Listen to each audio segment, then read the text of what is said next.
This is a Hardie board bracket. So if you have some siding and it's, you know, don't have much of a gap, use a little wedge.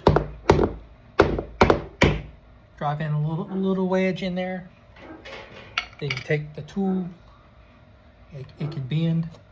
Slide it up in there, pull the wedge out. Then at the point to where it grabs, then you take the little screw out.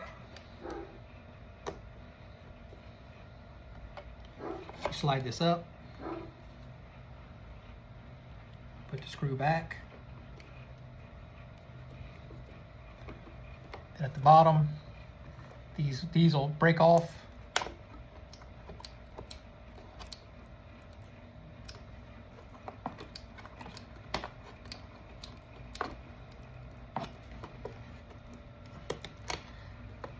This will break off,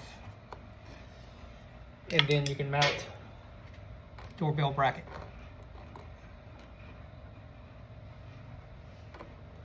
To the little pilot holes that are already there. Just screw it in. And then you can mount your doorbell.